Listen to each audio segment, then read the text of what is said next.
Hi, my name is Kelly and I have been an open water competitive swimmer for 18 years and I have been a swim coach for 22 years and I'm here to bring you some awesome content. I'm going to teach you how to swim, okay? My last video was about breathing and the importance of that, which every time I make a video, I just kind of want to start small and like bring you a little more advanced. Everything is very baseline and then we're going to build on top of that. In this video, we're going to talk about floating, okay, and the importance of floating and actually how to float and how to troubleshoot your float, okay? So the most important thing to think about when you're floating is that the water is moving. It's constantly moving. And your body needs to be super relaxed. You need to let go. Can't hold that neck tension. You can't hold your head out of the water. You can't hold your face out of the water. You can't hold your ears out of the water. You have to have your ears underwater. When you're starting a basic back float, I want you lean your head all the way back in the water so that the vast majority of your head is submerged underwater and just your face is out of the water. You only need your nose and your mouth to breathe. You don't need your eyes to breathe. If you're having trouble floating on your back, get those eyes underwater. You have goggles on, whatever, maybe you don't, whatever, it doesn't matter.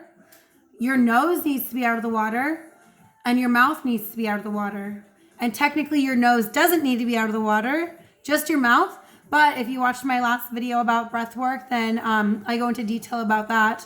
And that's probably the most advanced form of breath control and breath work that you can do in the water is a nice back float with your nose and your eyes under the water and just your mouth out of the water. I call this the mountain, you know.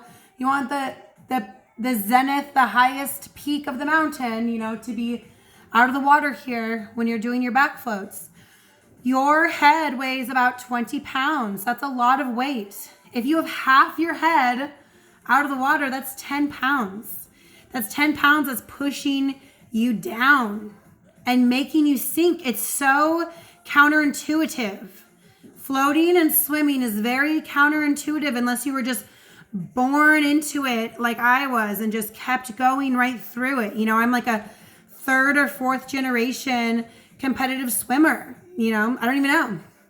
My kid is a fourth or fifth generation competitive swimmer. So we're naturals. You know, I'm going to teach you how to find that natural ability so that you can learn to love the water and enjoy this blue planet. This is a blue planet that we're on. We're all like walking around.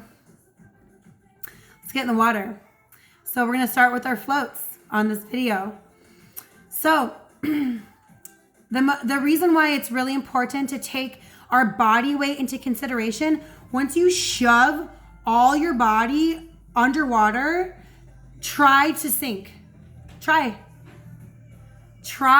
to touch the bottom of the pool. Try to touch the bottom of the ocean, of the beach. I dare you to try to sink. Once you try to sink, you're going to realize that sinking is actually harder than floating. Unless you're like a super lean, advanced athlete who has breath control and mastered the mind so that you can get over that fear of like not having that constant oxygen stimulation, which is another video, totally another video. We're going to talk about fear. We're going to talk about more advanced breath control techniques, but this video, we're going to get right back into floating, okay? When you're floating on your back, not only is the water moving, but you're moving. Your buoyancy is really controlling you. You take that deep breath and you pop up. You exhale and you start to sink down a little bit. A lot of people get really fearful with that sinking, you know? We have to remember, we have to constantly remind ourselves, when there's a down, there's an up. In buoyancy. Buoyancy isn't just one direction. Buoyancy is going to be a whole nother video. We'll talk in detail about buoyancy. Right now we're talking about floating. It's very important that you master the float.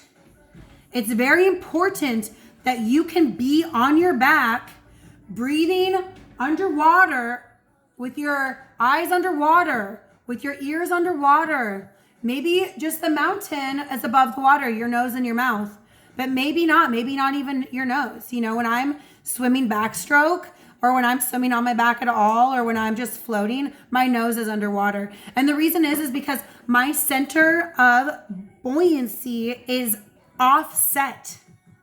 My center of gravity is right here, my dantian, below my belly button, which is something that our, reptilian brain is very familiar with. We're very familiar with, where we are on this earth relative to the earth with gravity. You get out there in that water and all that goes away. It's a new normal, and your new normal is that now your center is here. Now your center is here. The majority of my body is below my center. Just a tiny bit of my body is above my center. So pivoting around that center looks like I have to be very forceful with my head. I really have to force my head back underwater. I really have to sink my eyes underwater and learn how to feel where the water line is. Is the water line above my nose right here when I'm on my back? Is this my water line? Is my water line right by my lip? Is my water line right underneath my goggles? Your body type is going to determine that, plus like your breath control ability. And it's constantly going to be changing. The type of water that you're in. Is someone going to swim by you and splash water in your face and cause the water to have more waves? And you're just going to have to consistently, constantly adjust that. Floating is so multifactorial. Floating is the factor of your breath, like I said, and the factor of the water surface. And then your mind states and your body type, and then your skill level in the water. I want to kind of paint a little picture here for you and help you understand why floating is so important. So let's say you've mastered floating and you're floating on your back, your eyes are underwater, you got your mountain out of the water, you're breathing in, you feel yourself, your center of buoyancy rise, you're confident, you exhale and you sink down deeper into the water. Maybe just your mouth is out of the water, and that's okay too. And then when you grab that breath, you're gonna pop back up, right? That's the float, right? How does that apply to swimming? How does that apply to open water swimming? How does that apply to freestyle? Okay, I'll explain. I talked about the weight of your head being 20 pounds, and if your head's out of the water, like treading water, right, that's difficult, right? So you have to like actively move yourself because you have this body weight that's above the water now. All of a sudden, your body doesn't weigh anything in the water. So putting all of your body underwater actually makes you float. It actually makes you weightless.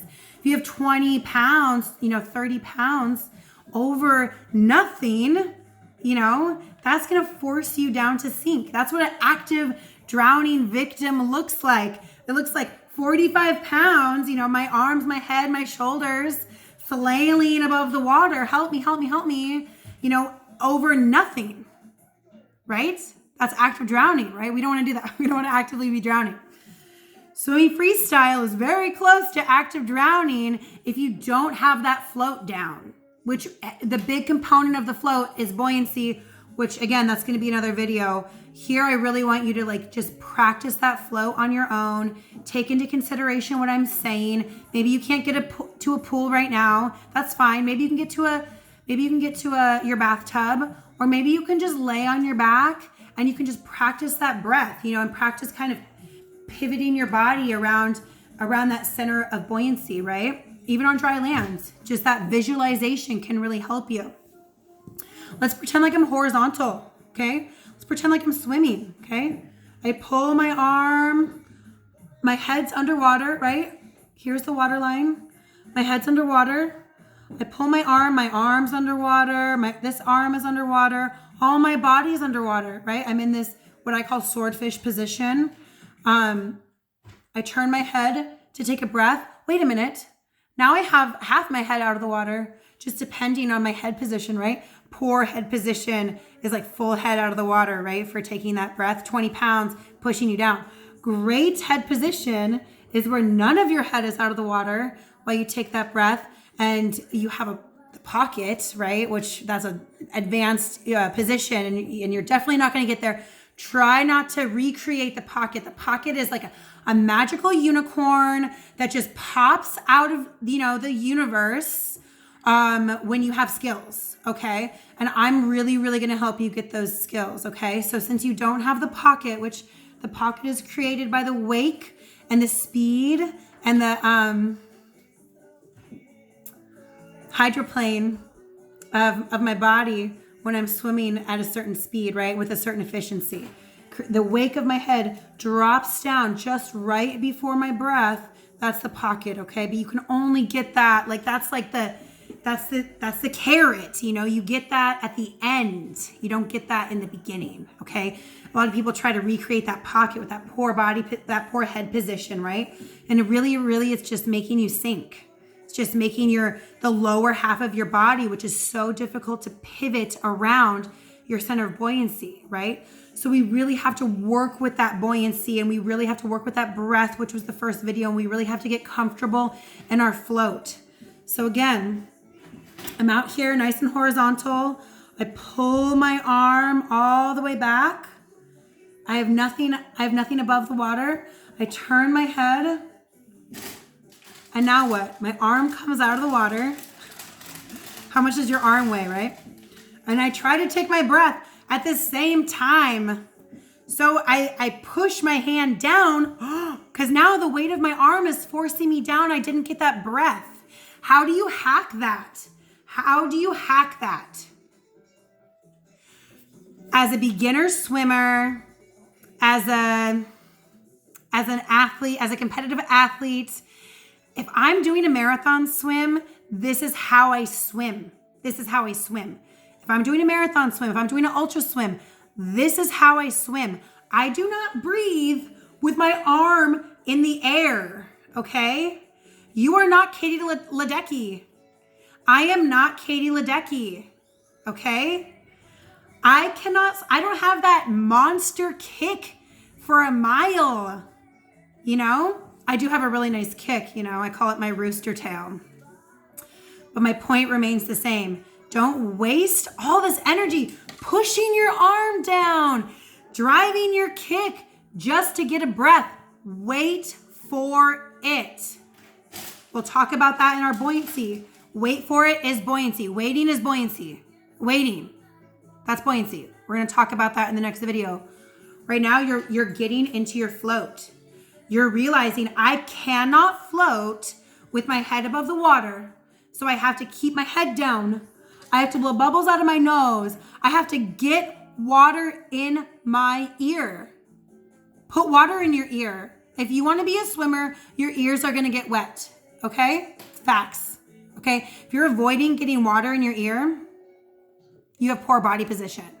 Children, they really struggle with this. You know what I mean? Children really don't want to get water in their ears. Parents don't want their kids to get water in their ears. Maybe they got tubes, or maybe, I'm not going to go too deep into that medical aspect of why, kids have so many earaches right now. But my point is get some, earplugs, get some wax earplugs, put a swim cap over it. You still need to get into body position. It doesn't matter if you don't like getting water in your ears. You really have to go get over it. You should go get a cup of water right now. You should dump it in your ear. Okay? Get used to it. Okay? Pull your arm stroke. Bubbles out your nose. You're upside down. You are. Technically, you're upside down underwater. Get water in your ear. Okay? Nothing's out of the water. I'm floating. Nothing's out of the water. Pop over. Take that breath. Grab that breath. Pop over. My arm is out here, making me hydrodynamic and protecting my skull from that dude's foot or that log or that boat, you know, that other escort boat who's not paying attention, okay? My arm over here, my swordfish arm, the back of it is underwater. I'm gonna grab that breath. I'm gonna fast recovery. This part above the water, that's called your recovery. Do not breathe with your arm in the air. You cannot float with your body out of the water. You cannot float with your body out of the water. I'm gonna recap, lay on your back, put all your body out of the water except for your mountain. Fill up your bubble. I call your center of buoyancy your bubble. I've worked with children for a long time, but I specialize in adults. It's all the same, okay? Fill that bubble.